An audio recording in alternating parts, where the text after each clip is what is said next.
I'm currently in my final semester of college and have been taking some time recently to reflect on everything that I've learned in this chapter of my life. Some of this reflection has been on the academic lessons I've learned, yes. I did go to this college and I want to let you know I did retain a lot of it, go Vikings. But a lot of this reflection has been on lessons that I have learned in my life that I believe have been just as impactful. One that I have learned and has stuck with me and I'd like to share with you all tonight is about a subject that I have had to learn to accept: failure. When I was younger, I believed that failing at something would make me as a person a failure. I didn't want this shame to follow me around, so I stopped giving myself the chance to fail. I stayed inside my comfort zone and never challenged myself, to the point where I would turn away opportunities that excited me if they didn't come with a guarantee of success. My life became safe at the expense of being fulfilling, and I began to deeply resent it. It's only when I realized that this tendency to run away from failure was doing me more harm than good that my life began to change for the better. Once I learned that I should be embracing all of the paradoxically wonderful things that failure can do for me is when my life became so much richer. The lesson that I learned and that I'd like to share with you all this evening is that anything worth doing is worth doing poorly, is worth doing at the wrong time, is worth doing scared, and most importantly, is worth failing at. Before we start with a conversation about failing, let's back up a little bit and start talking about doing. Anything worth doing is worth doing poorly. I hope we can all understand that thinking you need to be an expert at something before you even try it for the first time is a little ridiculous, right? But even though we understand this is often still an obstacle that gets in our way. We let perfection be the enemy of action. But what if, and just stay with me because I'm going to come back to this just a couple of times throughout this speech, we instead framed this as an asset. When we allow ourselves to do something poorly, it means that we have set our pride and our ego aside. Without this clouding our judgment, we're able to learn throughout the process of doing and are able to see solutions to our problems instead of just the problems themselves. Sure, our first iteration of our goal probably won't be the way that we want it to be, but because we were able to do it poorly the first time, we know that it can be done. So we keep doing it again and again until eventually it's the way we want it to be. Our first attempt doesn't define us, our courage to make one does. Anything worth doing is worth doing at the wrong time. It's worth doing when your past, your present, and your future all seem wrong for whatever it is we want to do. Oftentimes it's our past which holds us back because we feel too far gone down whatever path we've started on to make any sort of change. But again, why does this have to be a negative thing? Without our past, we wouldn't have all the experiences and insights that might just make us uniquely qualified to take on whatever challenge we want to pursue next. The only way to learn if this is true is to start today, regardless of how much time has passed. Here's one of my favorite quotes. The best time to plant a tree was 20 years ago, but the second best time is today.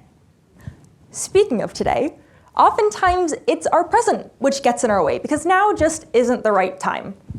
The conditions of the market, our lives, our jobs, our families, our everything aren't perfect, so we want to wait until they are. But while we're waiting for that perfect moment, we are letting lots of good enough moments pass us by.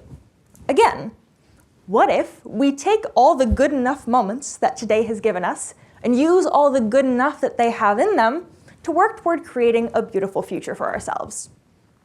And while we're talking about the future, our future can hold us back because the future is daunting. Big plans take time to come to fruition. Whether it's weeks or months or years, we might not feel like we have the time necessary to devote to the things we want to do. But isn't that time going to pass anyway? We can't stop the clock by not doing what we love, and even if we could, why would we want to spend more time than we have to being unfulfilled? Instead of letting the clock continue to measure the time before we started, why not start today so we can make those weeks and months and years pass faster as we work toward creating a future that we can be proud of? The time that we started doesn't define us. The fact that we started does. Anything worth doing is worth doing scared. If our goals make our hearts pound and our palms sweat, we should probably be taking that as a sign that we should be pursuing them. Fear is not a new phenomenon. Developed way back in our history as humans as a way to keep us safe from immediate life and threat dangers, like being attacked by wild animals or having a bad harvest. Our lives look a little different than theirs, but fear has stuck around. Instead, now it's just attached itself to things like social rejection and losing valuable resources like time and money. Now, I'm going to say again that fear is a good thing, but what I'm not saying is that we should reject the idea that the fears of our modern day are worth being afraid of. They are. Just like a stampede or a drought meant trouble for our early human ancestors, the fears of our modern day are so scary because we know that they can have profound impacts on our lives. Instead, what I'm saying is that we should do it anyway. Let's use our fear to our advantage and instead of letting it take advantage of us. Fear obviously isn't going to go away, so let's instead use it as a motivating factor to remind us that we care about ourselves and what we want to do with our future. Our fear doesn't define us, our response to it does. And now that I think we've thoroughly covered doing, it's time to get back to talking about failing. Anything worth doing is worth failing at. We give ourselves the chance to fail when we first give ourselves the chance to try. To do the things that we've always wanted to, regardless of whether or not we have the proper skills, or the timing is right, or we feel brave enough to do so. It's when we take that first step to creating a life that we want. Now, this first step won't be easy, and neither will the rest of the journey. And this journey probably involves us failing, likely multiple times. But because we started, we know that we can finish what we started. We can pick ourselves up, dust ourselves off, and continue toward working toward a future that we can love. Our failure doesn't define us. Our ability to start again does. Now, before I wrap this up, I want to make it known that I'm not perfect and I'm not here to lecture you. I've used we instead of you throughout this entire speech because I need these reminders too. I'm not perfect, but I do know that anything worth doing is worth doing poorly, worth doing at the wrong time, worth doing scared, and worth failing at. I'm gonna be real, the first draft of this speech was really rough, and I'm a busy person. I didn't have a ton of time to work on this, and admittedly, I almost dropped out of this a couple of times because I didn't want to make a fool of myself up here. But I didn't because I don't want anybody, myself included, to let their fear of failure hold them back from doing the things that matter to them.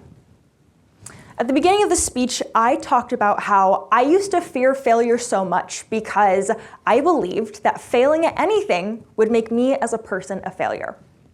I now know that this isn't true, and my life has bloomed with opportunity as a result. If you can take one thing away from this speech, I hope it is this. You can't be a failure if you fail at something. You can only be a failure if you never give yourself the chance to try. Thank you.